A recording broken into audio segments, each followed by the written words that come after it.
Every year in the United States, more than 200,000 men are diagnosed with prostate cancer. Here at the Hollings Cancer Center, an NCI-designated center, we take a multidisciplinary approach to managing your prostate cancer. When you come to Hollings, your case is going to be reviewed by a urologist, a radiation oncologist like myself, and a medical oncologist, along with specialists in radiology and pathology that focus on prostate cancer. Prostate cancer is divided into 3 risk groups: low, intermediate, and high. We use these groups to help determine how to best treat your cancer. Please remember that the video we're providing today is only a brief introduction to how to have your prostate cancer managed and the options. And the reason we're providing you with this information today is so that when you do come in to speak with your urologist or your radiation oncologist, that you'll be better informed and you'll have a better idea of how your prostate cancer should be managed.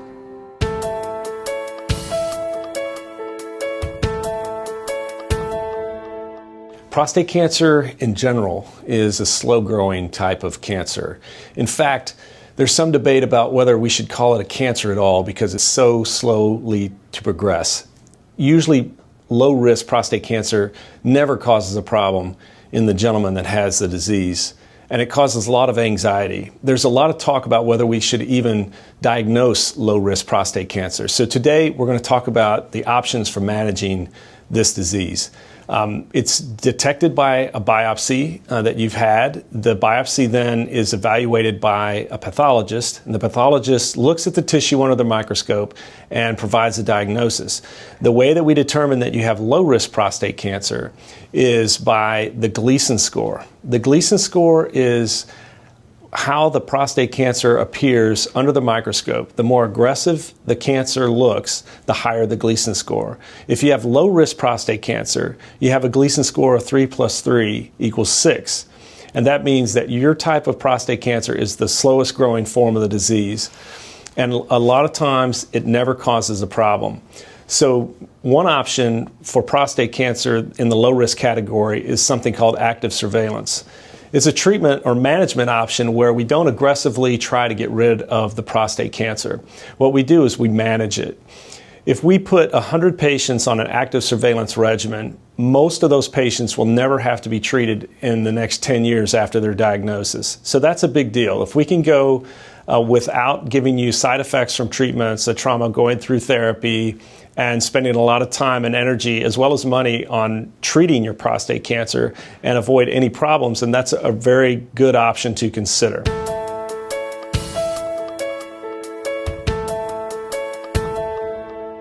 If you decide that you want to have your prostate cancer treated, despite the fact that you're not likely to have a problem from it, you do have options for that as well. These include surgery or radiation therapy, and some patients will consider cryotherapy or freezing the prostate. So we're going to talk about each of these options today. Let's start with active surveillance. So active surveillance is just that. It's an active regimen. It's not doing nothing. We do not recommend that you observe your prostate cancer or do nothing. Active surveillance means that we're going to actively follow your prostate cancer to see if the prostate cancer itself will show us that it is not, in fact, one of the slow-growing cancers that we think it is, but that, in fact, it's a more faster or more dangerous prostate cancer. So the whole trick to having low-risk prostate cancer in active surveillance is to monitor it close enough so that if it turns out to be a more aggressive cancer, then we can treat it appropriately at that time. If we do that, about 70% of folks on an active surveillance regimen will never have to be treated, at least not in the first 10 years. So that's why it's an interesting option for somebody with low-risk disease. Active surveillance is typically monitored or a procedure where you're monitored every 3 to 6 months with a PSA. A digital rectal exam is done about once a year, and a repeat biopsy is done approximately 1 year after your first biopsy was performed. Now, the timing on these things can differ. There's nothing written in stone about how this is done. What we'll do is look for signs that this prostate cancer is not the slow-growing type of prostate cancer, but a more aggressive type of prostate cancer that actually needs to be treated. So the things that we look for in an active surveillance regimen are things like the PSA continuously rising. Even if it's slowly, if it continuously rises over time, that could signal that you have a more aggressive type of prostate cancer that might need to be treated. The other things that we can look at are biopsy results that is repeated 1 year after the initial biopsy. If on the second biopsy we find a higher Gleason score, that is prostate cancer that is more aggressive looking under the microscope than it was before, that's another signal that we missed the intermediate risk or higher risk prostate cancer on the first biopsy. That's one of the reasons why the second biopsy is so important. You can imagine that if we have something the size of a walnut or a plum or a boiled egg, for example, that is an average size prostate. If you put 12 needles in that to get a biopsy, you're missing a lot of the tissue in that prostate. So it's very possible that on your first biopsy, they didn't hit the area with a higher risk disease. So that's why the repeat biopsy is very important. So if on the repeat biopsy we see a more aggressive cancer, then we know at that point that what we have is not a slow-growing, low-risk cancer, but a higher-risk cancer that needs to be treated. Other things that would have us consider initiating treatment instead of continuing active surveillance are the number of cores that are positive. So, for example, if you had 2 cores that had cancer in it, 2 cores meaning 2 of the biopsy specimens out of 12 that are typically taken that had cancer the first time around, if on the repeat biopsy we have more cancer, so we have 5 or 6 cores positive, or perhaps that 1 core has a lot of cancer in it, whereas the first time it only had a little bit of cancer in it, that would be a signal that the tumor is progressing, and that in fact we have a higher risk disease that needs to be treated, as opposed to the slow-growing, low-risk disease that we initially thought we were dealing with. So again, biopsy is a very important part of active surveillance regimen. So typically what we do if you decide you want to do active surveillance is we will determine who is going to follow you. Do you want to be followed by the radiation oncologist like myself, or by your urologist, or even a primary care doctor? But we do recommend that you have a cancer specialist involved in the active surveillance regimen. So if we take 100 patients and put them on an active surveillance regimen, they all have low-risk disease. The studies with the longest follow-up suggest about 70% of them will avoid treatment. But what that means is that it's natural, or in the expected course of events, that 30 of those patients, about 1/3, will end up needing treatment in the first 10 years. That's why we do active surveillance. So it's not unusual or even unexpected that some people who start off on active surveillance will eventually need treatment.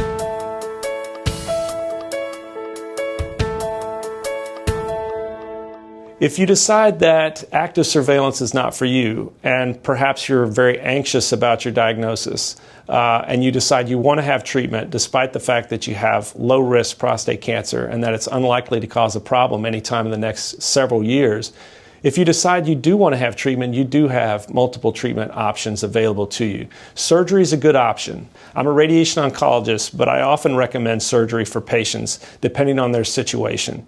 So the surgery that we're talking about is called a radical prostatectomy, where the surgeons will physically remove the prostate along with some of the plumbing that's involved with urination. They have to reconnect the plumbing and put it all back together. They usually use a robotic approach, which is the latest and greatest technology available for this procedure. However, I will tell you that the older procedures done without the robot also work very, very well and are the standard to which the robotic prostatectomy is compared.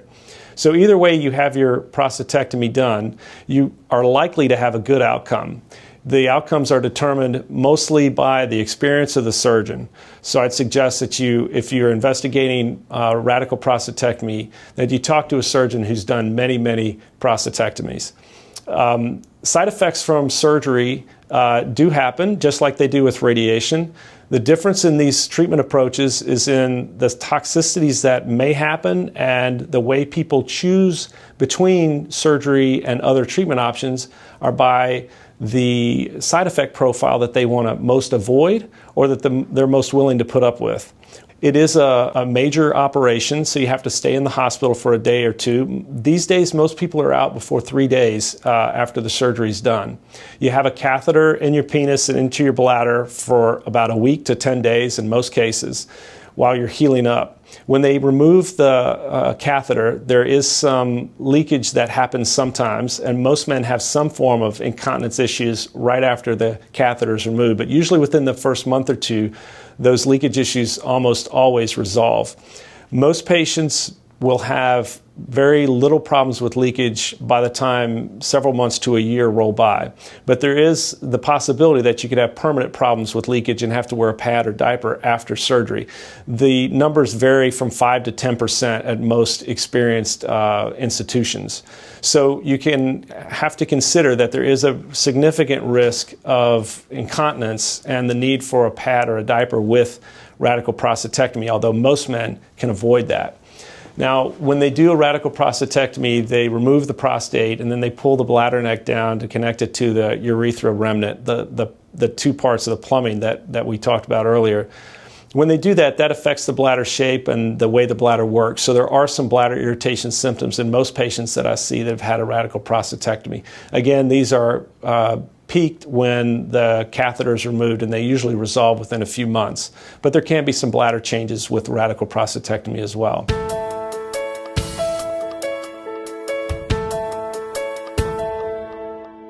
With radiation in general, we are using procedures that are less invasive than radical prostatectomy. Because we're not removing any part of the plumbing, the risk of leakage is very low. Usually only 1 or 2% will have to wear a pad or diaper after the procedure. So leakage is not an issue with radiation. Radiation does cause bladder irritation though, so there can be bladder changes. And unlike surgery, there's also a risk of bowel issues with radiotherapy. Radiotherapy can cause irritation of the bowels, causing you to have more frequent or looser bowel movements during and after the radiation therapy is complete. So surgery causes more leakage issues, but radiation causes more bowel issues.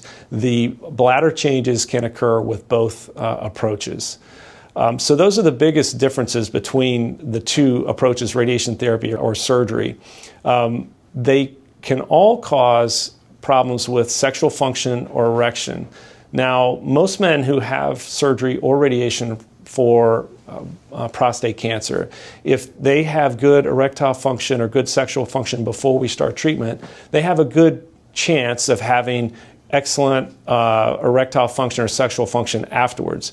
So the things that influence whether you're able to continue to have normal or good erectile function and sexual function after treatment, the biggest one is how or the status of your erectile function or sexual function before your therapy starts, and that's true for either surgery or radiation. So they both have risks of causing problems with erectile function or sexual function. I haven't mentioned cryotherapy yet. Cryotherapy is generally used for older gentlemen. It involves freezing the prostate in an outpatient surgical procedure. The reason I mention it's for older gentlemen is that it has a much higher risk of impotence after cryotherapy or problems with erections than either surgery or radiotherapy. So we usually don't consider it for gentlemen that are still sexually active. When we talk about radiation therapy, there are two general ways to think about radiation therapy. One is external beam radiation therapy. External beam radiation therapy is typically done with X-rays, and there are newer centers that use protons. But the idea is that you lay on a table, a big radiation generating machine rotates around your body and delivers X-rays or external beam radiation from various angles. The treatment is usually very quick. It takes 5 or 10 minutes. You don't see or feel anything. You lay on the table, you get your treatment, and then you get up and go on about your business. It's the least invasive approach to treat prostate cancer. The other approach that is a radiation therapy other than external beam is called brachytherapy. And brachytherapy means placing radioactive material in and around the prostate. So there are different ways to do this as well, but the one that we generally use here is called low dose rate implants or low dose rate brachytherapy done with small radioactive pellets or seeds. This is done at an outpatient surgical procedure. It does require general anesthesia, but patients go home the same day. So you come in the morning and you're usually on your way home by noon. There's very little downtime. Usually you have some hangover from the anesthesia the following day. On Sunday, if we do it on Friday, on Sunday you're a little bit sore, but back to your normal activities. And most gentlemen that have a procedure on Friday for a seed implant are back to work on Monday. So it is more invasive than the external beam treatment, which is the least invasive approach, but it's a lot less invasive than a radical prostatectomy, which requires part of your plumbing to be removed. So on the scale of invasiveness, prostatectomy is the most invasive, but it's a one-time procedure. A seed implant is the next least invasive, but it does require general anesthesia and an outpatient visit to the hospital. If you have external beam, that is the least invasive approach and requires no anesthesia, and it's all done on an outpatient basis. The other side of that coin, however, is that the least invasive approach, external beam radiotherapy, requires 40 to 44 treatments. So it's a little bit of radiation treatment, 5 or 10 minutes a day, Monday through Friday, but it takes 8 or 9 weeks to deliver the whole course. So there's pluses and minuses to each of these approaches, whether you have a seed implant or you have external beam radiation therapy or you decide on a prostatectomy.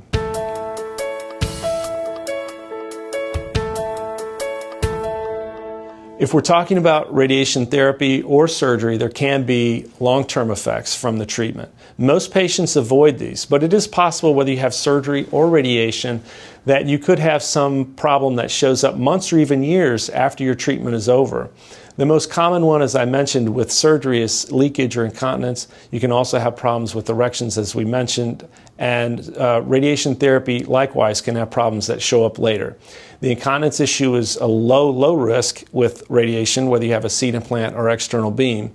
But if you have radiation therapy, you could have some other things that show up as the months or years go by. The most common thing that we see is bleeding in your urine or in your bowels. This typically happens, if it's going to happen, about 6 to 18 months after your radiation is over. It only happens about 20 to 25% of the time, so 1 in 5 or 1 in 4 patients will come back and tell me in a follow-up visit, "Doc, I saw some blood in my urine or blood in my stool. What do we do?"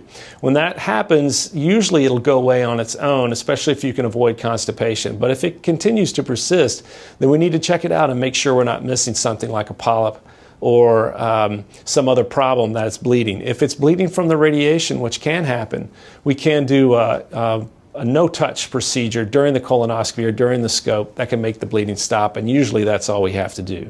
As I mentioned earlier, any treatment for prostate cancer, including radiation therapy, can cause problems with sexual function or changes in sexual function and problems with erections.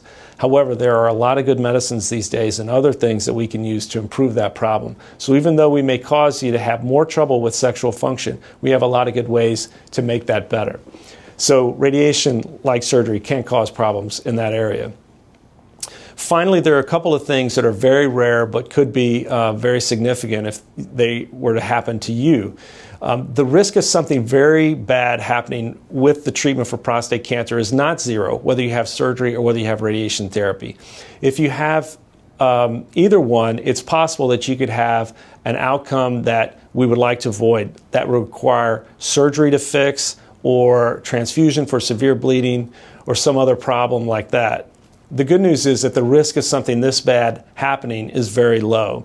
It's approximately less than 1% that anything that severe would happen if you decide to have your prostate cancer treated with radiation therapy. But it is something that we have to consider when we have a disease like low-risk prostate cancer, where one of the options is to not do an aggressive form of treatment, because most patients never have a problem from their low-risk prostate cancer. So when you think about how you want to manage low-risk prostate cancer, you must remember that you're not likely to die of prostate cancer no matter what you do if you have low-risk prostate cancer. Active surveillance is definitely one of the options that you need to consider. You should talk to your doctor to make sure you're a good candidate for active surveillance, because some patients with low-risk prostate cancer may have a lot of cancer in their prostate and they may not be a good candidate for active surveillance. But if you are, it's something I would strongly consider. If you need to have treatment or you decide you want to have treatment, then your options include radical prostatectomy, external beam radiation therapy, or low-dose brachytherapy, that is a seed implant. And any of those options have good comparable outcomes. The cure rates are going to be very high with any of those treatment options. Most patients with low-risk prostate cancer who choose to get treated choose not on cure rates, because those are all about the same, but by the side effect profile that they want to avoid, or the logistics of the procedure or the treatment and how it impacts their life. That is as important as the way you're going to be treated, is how is the treatment going to impact your life. So that concludes my discussion, my brief discussion on low-risk prostate cancer. Remember that you do have choices, and you should discuss them with the radiation oncologist and your urologist. I also feel it's very important that patients understand that clinical trials are a great opportunity for them and for society. We want to learn how to better take care of cancer, and in this case, prostate cancer. MUSC and Hollings Cancer Center is an NCI designated center, and what that means is our prime goal is to take care of patients the best way possible and to learn how to improve cancer outcomes. I'll urge you to ask about clinical trials regardless of where you decide to get your prostate cancer treated.